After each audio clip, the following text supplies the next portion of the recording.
Baik, pemirsa, kita lanjutkan dialog ini setelah kemudian kita PSBB, ada pergerakan ekonomi yang diharapkan ya Pak, termasuk juga di masa transisi ini. Ada pasar yang mulai dibuka.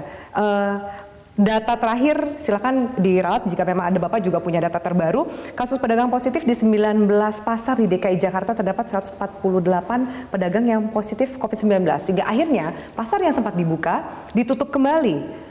Ini bagaimana Pak? Masyarakat mungkin jadi bingung apakah sudah aman untuk ke pasar atau tidak? Ya, maka itu saya katakan di rumah nomor satu. Saat ini di rumah saja. Okay.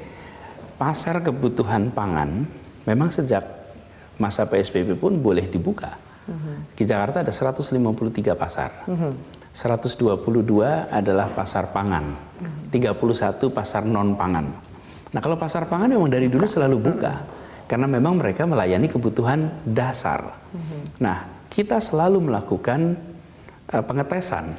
Dan kalau ada kejadian, misalnya seorang pedagang positif, maka dia di-trace nih, siapa lagi pedagang sebelahnya, siapa yang tinggal di rumah, dekat rumahnya. Jadi memang kita aktif case finding, termasuk ke pasar-pasar. Memang jadi berita, tapi sesungguhnya lebih banyak kasus yang kita temukan yang tidak jadi berita. Mengatakan bahwa memang masih ada wadah di Jakarta. Tidak karena itu, pesan kami dari awal bahwa sebaiknya jangan pergi, tetap di rumah. Yang harus pergi, ikuti protokol. Ikuti protokol. Dan bila kemudian di satu tempat ditemukan kasus positif, artinya ada yang terpapar, maka tempat itu harus tutup. Jadi saat ini ada 12 pasar yang tutup. Kenapa? Ya ini untuk keselamatan pedagangnya, untuk keselamatan pembelinya. Berarti ada protokol kesehatan yang tidak berjalan sehingga akhirnya pasar itu ditutup.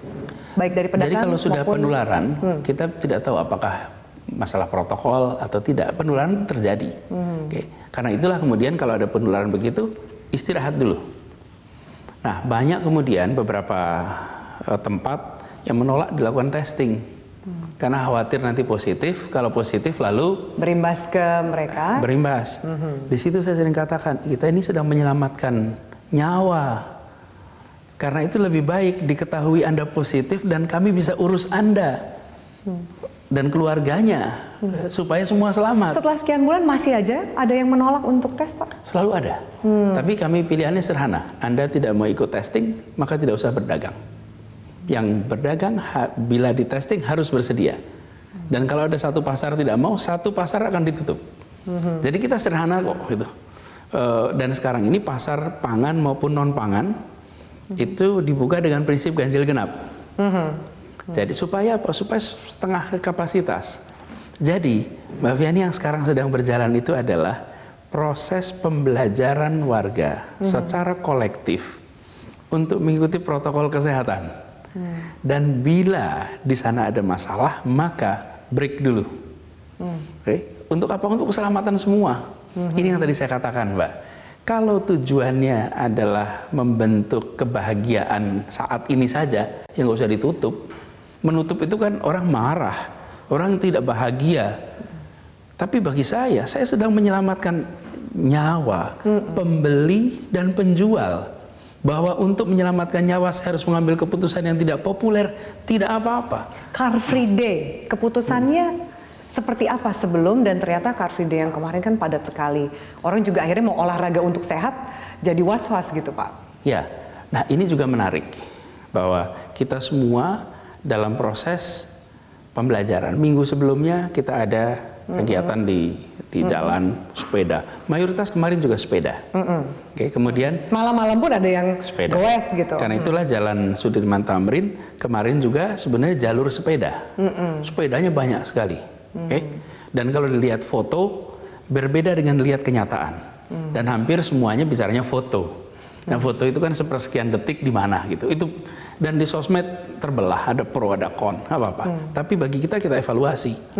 Kenapa? Karena dari awal kita berencana menyelamatkan warga dan mereka yang mau berolahraga, apalagi bersepeda, dikasih fasilitasnya. Tapi ternyata jumlahnya melampaui yang diprediksi. Oke. Melampaui yang diprediksi. Pak, mungkin nih Pak, ini nyambung dengan penjelasan Bapak. Kita dengar dulu salah satu warga Bapak yang juga mau menanyakan soal Car Free Day kemarin. Boleh. Kita simak bersama. COVID itu makin tinggi, nggak makin rendah. Terus apa sih pertimbangan Bapak Anies untuk membuka kembali CFD? Belum aman.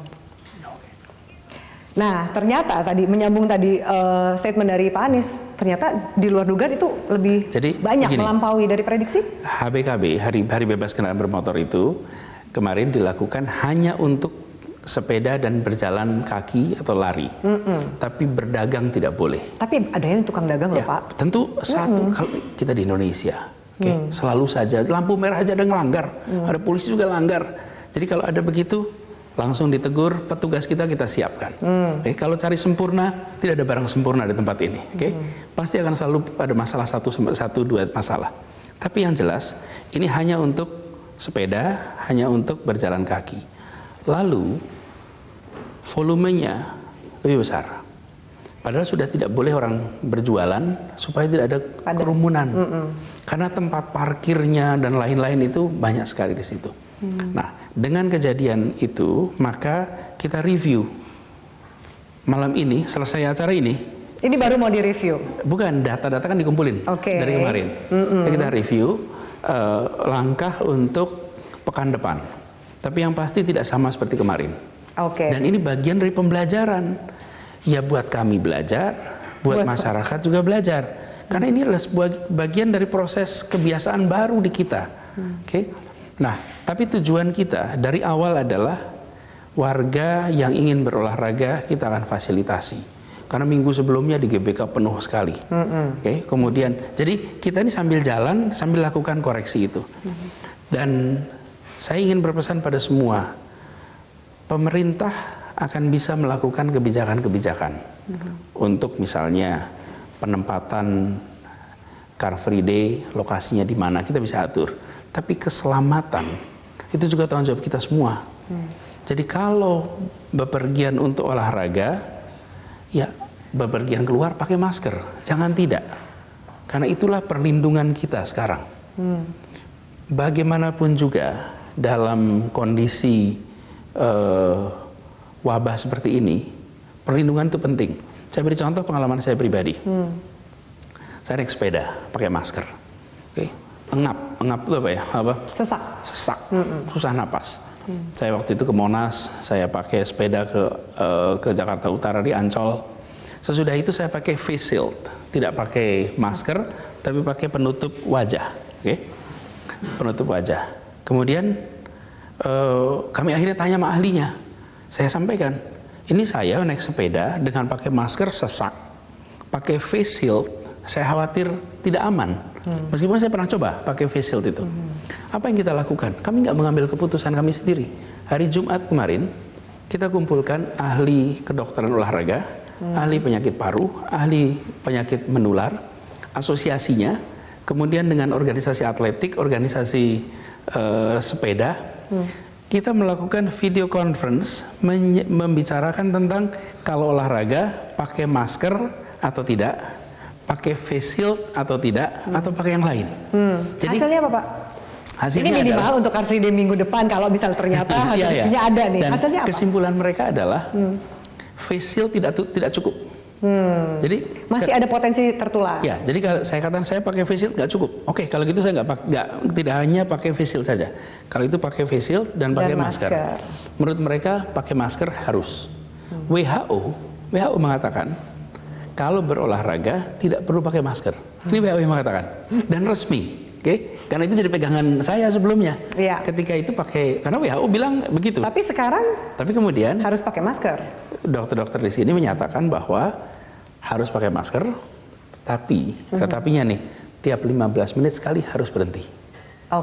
Jadi dicopot, napas biasa, lalu jalan lagi. Jadi solusinya kalau kita merujuk kepada rekomendasi WHO, olahraga, jaga jarak tanpa masker. Itu rekomendasi WHO. Di dalam perundingan para ahli di sini, kesimpulannya harus pakai masker, 15 menit sekali berhenti. Kami ikutin ahli kita. Nah, artinya apa, Mbak Fian? Ini dalam proses ini, nomor satu, open minded, terbuka pikiran kita. Jangan pernah merasa paling tahu. Dan tanyakan pada ahlinya. semua keputusan yang kita lakukan di Jakarta, mau apakah menutup sekolah, Ya. apakah menutup sekolah, apakah waktu itu kita melakukan transisi, semua proses itu kita berbicara dengan organisasi profesi ahlinya. Oke. Jadi tidak ada keputusan di sini selera gubernur, tidak ada. Semuanya keputusan yang bisa dipertanggungjawabkan secara saintifik. Karena yang diurusin ini virus. Dan kita tidak bertanya kepada ahli survei, nggak bertanya. Karena kita sedang tidak berbicara opini.